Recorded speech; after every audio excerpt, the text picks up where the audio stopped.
Hello, welcome to another edition of the Weekend Party. Happy almost 4th of July. And in case you haven't noticed, if you cannot sign in with email or with your Google account, that is a change. There's something, Google worked on something in the back end, and because of the third party cookie phase out, essentially what that means is Google Chrome has disabled third-party cookies, so that means you're not able to sign in with Google or with an email until I go on the back and I try to fix that. So we will not be. Okay, I'll have to fix that.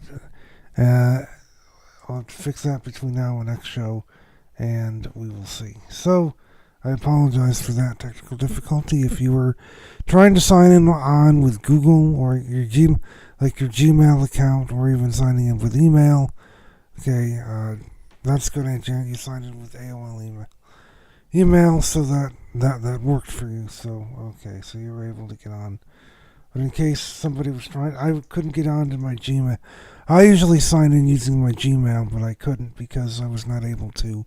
So that's something I have to work on, and we'll get it fixed. We'll get it fixed next show. Welcome, Alex. You have just tuned in. So I'm going to start with a conversation that Aunt Janet and I had earlier today, and it's quite interesting because she was sharing some insights about how she is taking some classes for public speaking in order to get presentations, and I believe last week or sometime she was actually meeting with this new speaking coach, I suppose, named Jeremy, who lives in Pittsburgh. And Aunt Janet told me that she told Jeremy about this show and how it's a way for me to express my feelings and get what I share a little bit of my life, and to get an update of what everybody else is up to, and it looks like he's very interested. She didn't say that he'd be on this week, but we might see Jeremy as a new listener. So he's very, very interested. According to Aunt Janet, he has 2 kids with autism, on the autism spectrum, and they're involved in the theater. And this weekend, they're actually involved. They're actually doing plays this weekend. So I also find that very interesting because, as Janet and I spoke earlier today, to be on the autism spectrum and to be performers, I mean, that's taking a step to the next level, because usually I know I can speak to my own experiences. I am very shy, and I do not really like, I get nervous when I try to perform in front of other people, but in even talking to you right now, it sounds like I'm calm, sounds like I'm comfortable.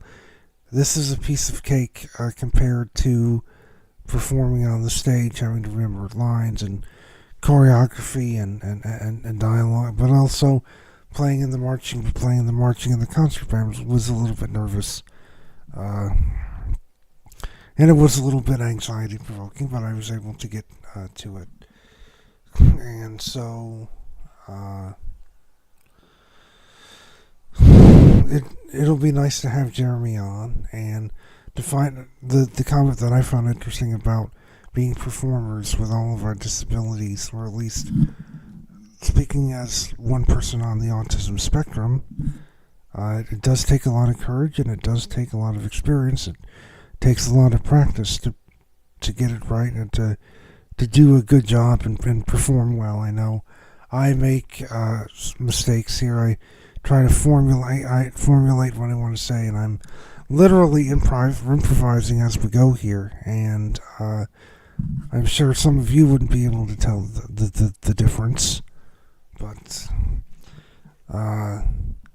I do the best I can here, and even thinking of this show as a performance. Well, it is technically because I am performing in front of you, and even as mild as a fireside, I call it fireside chat, or just talking to all of you. That is a performance in and of itself. It may not be as dramatic as doing a stage play or a musical, or performing playing an instrument with a band in front of a large crowd. It's essentially the same thing. So I just found that very interesting, and we'll be looking forward to have Jeremy on as a guest or as a future listener. And I welcome all new guests, not just Jeremy, but any new guests, any new listeners that want to come on and at least tune in the show. I'll welcome them with open arms. So another thing that Aunt Janet and I spoke about, unfortunately, is the death of one of our own, and I didn't realize this until she explained it to me. So Mel and Patty Stimmel's, one of Mel and Patty Stimmel's sons, named Matthew, who is actually the name of my best friend, Matt, same name. So Matthew's wife, Michelle Stimmel, unfortunately passed away last week, and it's very sad. I know what it's like to lose loved ones. It's a painful experience, and it takes a while to get over. And according to what Aunt Janet explained to me, unfortunately, it was self-inflicted.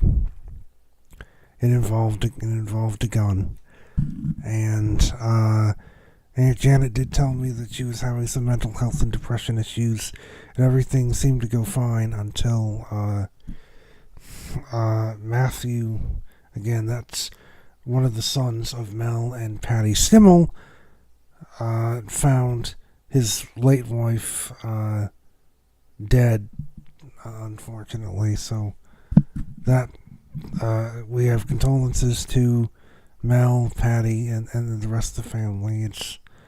It's quite sad, literally, and we'll get through this together. Now, I didn't really know Matthew or any of Mel and Patty Stimmel's kids. I know some of them came to the family reunion, even though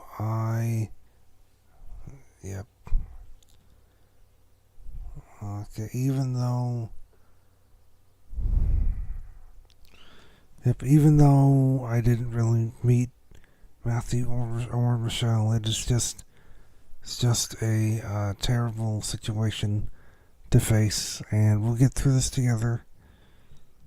And I'm sure it's not easy. It's not easy going through this grief process, but we do have the support of everyone else here in the family. So let's just move on, try our best to move on, and go on with our lives and not taint the memory, but also honor their memory. Just like I did with Grandma, 4 grandparents that I've lost over the last 18 years. It's the shock and the first time you hear it doesn't get easier. There's still times when I look back at memories of that particular person, focus on the good times. So that's all we can do to move forward. We're going to take a quick music break. Mom is having difficulty getting on, probably do the Google thing. I'm going to try to help her. We'll be back. We'll be playing a trivia game, and also highlights from Rachel and Rod's trip to Italy. They can't be here this weekend, obviously, but I asked them to share some photos, and you'll see them, and you'll see them here, and plus much more. it is before the 4th of July. I would like to know what everybody's plans are. I would like to try and get some sort of barbecue together uh, later on, hopefully by the 4th. So that's all coming up next. Back to the music. It's Mooney Long with Hours and Hours on the Weekend Party.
Welcome back. Testing. Oop, testing. Welcome back. Looks like we might get some more listeners. Mainly people whose names, two girls whose names that start with a K. Aunt Janet, you know. Aunt Janet, you're biologically related to them. Anyway, so mom's trying to get on, and I'm sorry about this. We've had some background. We've had some. Yep, the internet did not work when you used the quick shortcut. I started Googling for it. Okay. The access to the internet was being. Okay. Internet's not working, so that seems to be a common issue with the Spectrum. So, okay. Anyway, we were talking earlier about this conversation that Aunt Janet and I had over the phone earlier this afternoon about a guy named Jeremy who is helping to coach her with public speaking because to help her do these presentations. And it's interesting. She tells me that Jeremy has two kids who are on the autism spectrum, and they're both involved in the theater. And tonight or this weekend is when they're doing their plays. And I said last break, it is quite interesting. Okay, it is very interesting that people on the autism spectrum are able to perform and do a very good job at it. Because as someone like me, who is also on the autism spectrum, we have anxiety, or at least I've had anxiety and nervousness and shyness and not very comfortable performing in front of a large audience. But eventually I've learned and I've gotten over the fear, and I've been able to just master that. And even though doing the show is a performance in and of itself, unlike doing a play or playing an instrument with a band in front of a large audience, that's almost the same thing. And as I try to improv my way into doing this show, I know it's really not the same, but it is in a way, because I'm talking to an audience and I'm sharing my life, or at least sharing what's going on in my slice of life with the audience, and really creating a family atmosphere, but also a public forum to catch up with all of you, and to do some fun and entertaining and innovative games. Speaking of games, we'll get to the game in a minute, but I want to switch gears now to the show and tell segment. This year, or this weekend's show and tell segment, is going to be just a little bit different. It's mostly going to be hotels and things of that nature. And so I've been on the road for pretty much all week last week, and this is actually from the Lake and Pines Motel. This is out near Cooperstown, and I just wanted to get a video, a snapshot of what the lake looks like. I believe this is Canadaroga Lake or something like that. And isn't that just a scenic view? The Lake and Pines Motel. And that was only Monday, and now we take a look down at I think this is Wednesday, getting into Tuesday. I had to go back to Oneonta, and now we're looking at the Hampton Inn in Oneonta, a pretty good hotel here. And so that was Monday, Tuesday, and then we this was us at the James Taylor concert. Thanks to Alex, Elizabeth, Rachel, and Dan for joining us there. I had Well, a wonderful time. This is the view of the clouds off towards the west end of the lake, and I just thought that view was pretty. And now this is the view out of the country inn and suites located in just off of Elmira. And as you can see, you have a great view of that's Interstate 86 right there. And I stayed at that hotel Thursday night into Friday. So I haven't been home much this week, and my work schedule was grueling enough that I felt like I was overworked, and it wasn't pretty. I was able to get the jobs done. Uh, that's the Arnott Mall out there. I've been to it. Pretty good mall. And again, take a look at the view. It's just breathtaking. And this is the view from inside the room. And this was probably the best hotel. I did like the Hampton Inn also, but I like this hotel. Oh yes, thank you, Mom and Alex. Thank you for those compliments. It means a lot. Even though I can say that I'm not perfect 100% of the time. Oh yes, Jeremy, you could never do this. Jeremy shared that his daughter would suffer if she made a faux pas at school. It is all pretend. Yes, I remember Jan and I were talking about this also. Candidago Lake is where you spent a great amount of your childhood time. Okay, Melissa Williams, her family. I remember the Brandano family. You've told lots and lots of stories. That lake is very pretty and very beautiful. And speaking of places that our family has traveled in very recent days, I'm going to pull up the photos that Rachel and Rod posted.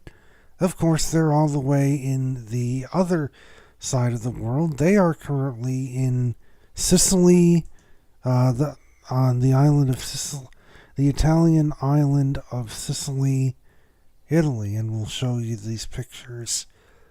I'll show you these wonderful pictures off of Facebook. That looks like a bakery and a gelato shop, and those are pretty tantalizing. Again, this is must be the view of the village, and olive trees. And the town that they're in is called Alessandria della Rocca, which literally means village by the rocks. There they are playing a soccer game. Isn't taking these picturesque views. Wow. The real Italian ice. And these are all olive and grape trees. And then a picture that cannot capture how steep the hill is that we have to climb to get home. I'm jealous. I'm more than jealous. I am envious of the fact that they get to take this trip to Italy. They're probably eating so well, and it's. We'll have to see what they. We'll have to see what they report back as the trip goes on. They will be there until, I believe, the 9th of July. And I'll be curious if they bring back any food like pasta or pizza. So, yes, right now they're sleeping. It's a 6-hour difference. So right now it's 2:38 a.m. local time. And so, okay.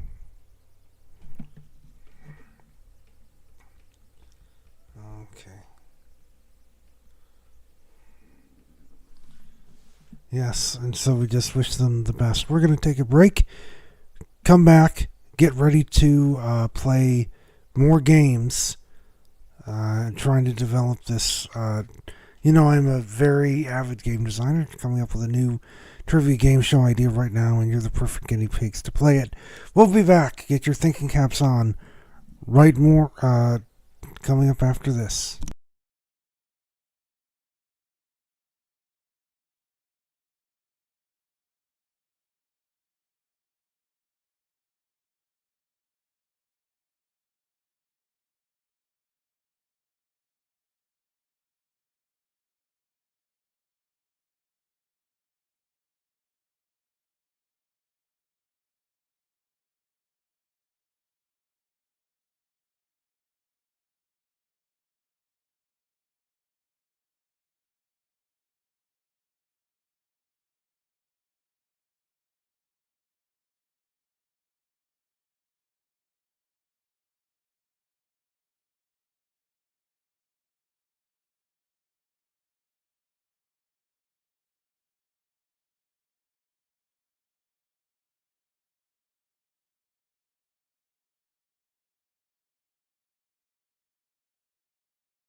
Not quite going back just yet. We got some more guests on, got some more listeners on.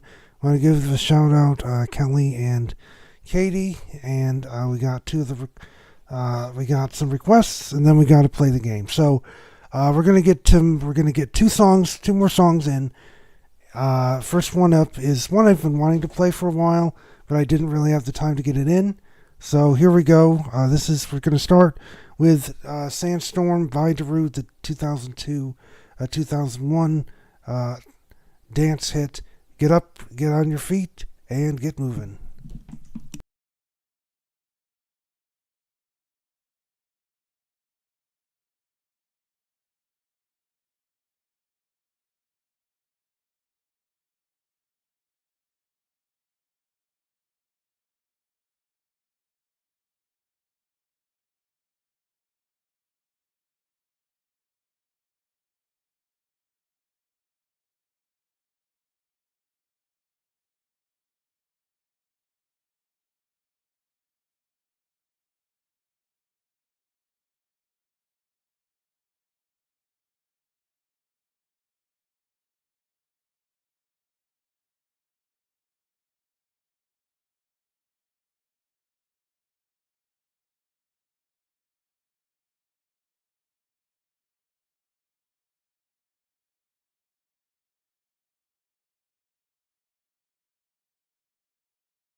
Yes, to avoid any confusion, that was our mom's one of our mom's favorite song. I don't know exactly uh, how. I think I know actually. We were playing it back in the early 2000s, late 2001, 2002. Target uses them to sell their backpacks. Okay, so I know the words are not appropriate. The beat. Well, if you love any part of the song, that's fine with you. Get ready. We're about to play a game, so this will be a perfect with Kelly, Katie, everybody on listening. This will be a perfect time to test out the trivia game that I am testing. It's a multiplayer game. It's similar to Millionaire, Weakest Link, and the new show, The 1% Club, had a baby. Uh, and it's actually similar to another game show that came out in 99 and 2000 called Greed, and it premiered on Fox. So, how this is going to, your objective is you have to be the last person standing to get to the final question. Usually there's about 10 questions, but because this show has gone on for almost an hour, we're going to abbreviate it, cut it down to maybe 4 or 5 questions. Your goal is to make it, to be one of the last players standing to make it to that final question and win the game. I warn you, if you answer a question incorrectly, even just once, well, you do have a save. Let me explain to you the lifelines you have. You have the freeze, where you can freeze yourself out of the game for just one question. It acts like a pass. And what was this picture on the boat? What was this picture with Mom on the boat? I'd love to know. Anyway, you can freeze yourself out of the game, which is essentially a pass. Choose not to answer the question. Then you also have the save, which is if you answer your first question incorrectly, then you're still in the game no matter whether you answer correctly or, if you answer incorrectly for just one question, the save will automatically kick in. You will still be able to play the game. You'll be able to continue on with the game, but once that save has been passed, no more Western New York history questions. We were doing questions about Baldwinsville, and even though Baldwinsville is considered Central New York, Syracuse, Alex tends to think everything seems west of Albany or Utica is considered Western New York. I'm going to try to make the questions as simple as possible. Once we get to the second half of the game, I'll try to throw some stumpers at you. Yes, Janet is still Katie and Kelly. Janet is still on, so nothing to worry about there. So let's begin. We're going to begin with question number 1.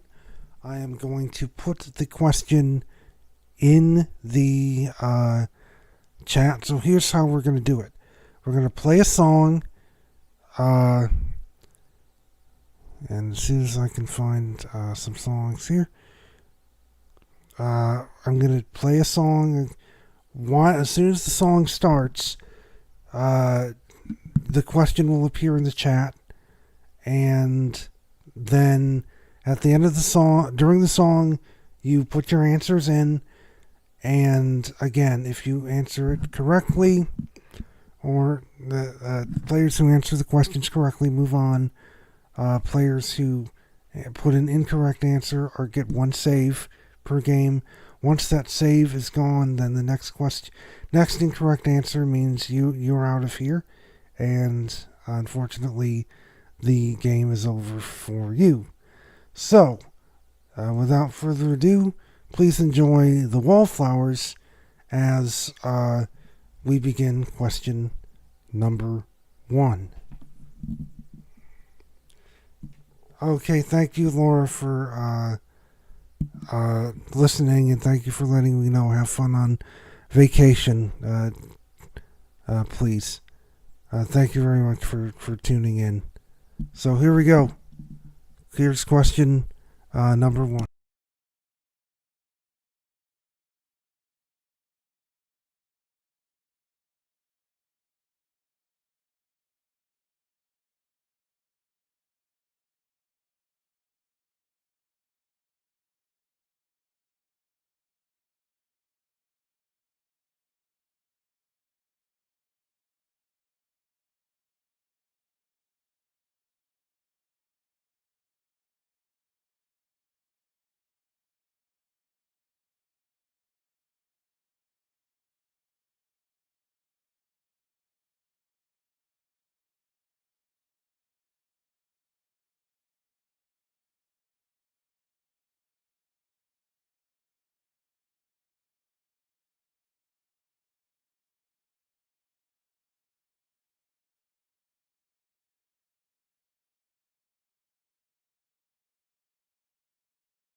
Okay, the question was, in mathematics, what is the whole number equivalent of 3 squared? Aunt Janet, Elizabeth, and Alex all said 9. Uh, I don't know if Katie, are you playing? If you are, please put in an answer. I think Kelly signed off. Uh, so you have 30 seconds to give me another to give me an answer, and I wish I had a timer here, but I will tell you that 20, 19, 18, 17, 16. We'll just go with the guest listeners who are playing. 9 is correct. 9 is correct. So you all have now. So we multiply the point value, the number of players times the point value of the question. So currently, and we're going to throw that into the prize. So the prize jackpot is currently 3. So 1, 2, 3 players. Say 3 players times. Okay, I'm sorry if you could not hear me. Okay, I'm going to try to raise the volume here. Okay, so can you hear me now? I just tried to adjust the volume. Are you able to hear me? I just adjusted the volume. Is everybody able to hear me at the moment? Okay, the question is, what is 3 squared? Okay, what is 3? Katie, what is 3? What is 3 squared? That's question 1. Essentially, that's the nuts and bolts of it. 3 squared is. Okay. What question? Okay. Again, question 1. What is? Sorry, I didn't realize you were in a noisy place. But again, the question is, what is 3? What is 3 squared? Can you give me an answer to? Can you give me an answer to what is 3? What is 3 squared? I'll give you 20 more seconds starting now. 15, 10, 9, 8, 7, 6, 5, 4, 3, 2, 1. Unfortunately, time is up. If you ring in, if you do not answer the question within the amount of time, you are out of the game. Unfortunately, so the correct answer is 9. So that means Elizabeth. Welcome back, Kelly. I didn't know if you were signing off for good. We just missed the first question of the trivia game. What is 3? What is 3 squared? And please put your answer here in the chat as soon as possible, and we'll reveal the correct answer. If you are incorrect, I just want to go over the rules one more time. If you are incorrect, then that means you do get 1 save. So that means if you answer incorrectly, you are saved for just 1 question. The next incorrect answer you give after the save is used up, your game is over. Okay. So the correct answer is 9. So that means all 3 players, Elizabeth, Aunt Janet, and Alex, do move on. So that puts the prize jackpot at 3,000. So that's 3 players times 1,000 points each is equal to 3,000. Next question. Please enjoy a little band called Chicago as we load the next question in, and everybody, best of luck.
We're back. The question, in case you missed it, please finish the following nursery rhyme title.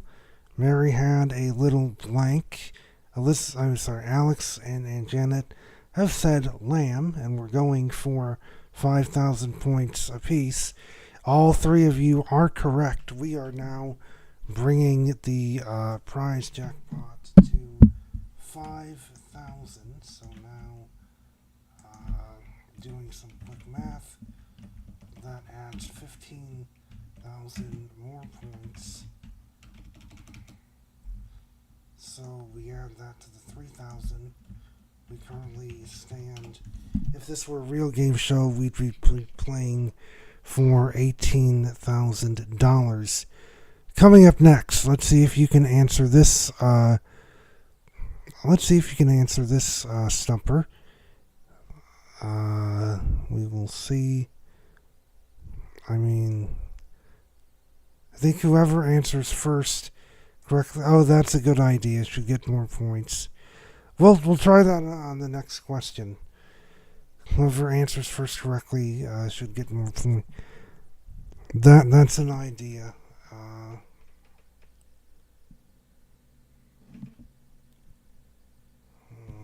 Okay. So we'll try that. We'll try that idea. So let's say whoever answers correctly first correctly should get a bonus of 5,000 more points. It's very interesting because the Greed Game Show did something similar to that. They had a mechanism called the Terminator, whereas in the second half of the bracket, second half of the questions, they were playing for 8 questions. The Terminator would choose one contestant to go head to head against another contestant for a bonus question. Okay. So the game's gonna end here. Hopefully on a future show when we have more time, like next week or or in the future, we'll implement these.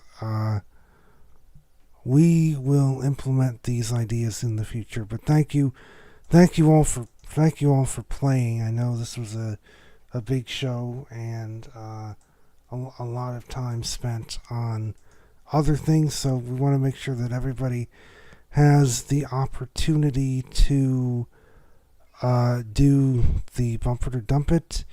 I don't have Taylor Swift. I don't have a new Taylor Swift song loaded in, but we'll just do one song tonight. And I'm sorry that I was not able to get more in. I was just busy this week. So instead of 4 songs, we just have one song for the Bumper to Dump It tonight. Guess who's back? Back again. Of course, the answer to that is Eminem. This is his brand new track called Houdini. I've listened to it so many times. I thought it's catchy enough. I'd love to know what you think, and we'll get your vote coming up after the song. Please enjoy Eminem's new track and Bumper to Dump It.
Yep, that is Eminem for you. Newest hit called Houdini. Kind of reminiscent of his old stuff, but also kind of a new stuff. He has changed stylistically. This song has gotten all 3 unanimous votes. Thank you very much for voting. And we will bring the show to a close because it's the 4th of July. And I gotta do our patriotic duty. We're gonna end with Sousa's most famous march, The Stars and Stripes Forever. Happy 4th of July. Hopefully, we'll get some. I'm planning to do some sort of barbecue here in Baldwinsville. Hopefully, we were trying to. For Memorial Day, Matt and I were going to try to organize host some sort of barbecue here at my place, but unfortunately, not many people joined. So I'm hoping to host some sort of barbecue. Rachel's obviously in Italy. Elizabeth, Alex, I don't know what your plans are for the 4th. If you, but if you want to come back for the proposed barbecue, I'm open to that. Just keep me posted. In the meantime, please enjoy The Stars and Stripes Forever. Happy Independence Day, Mazel Tov. I'm signing off. And as always, stay forever living.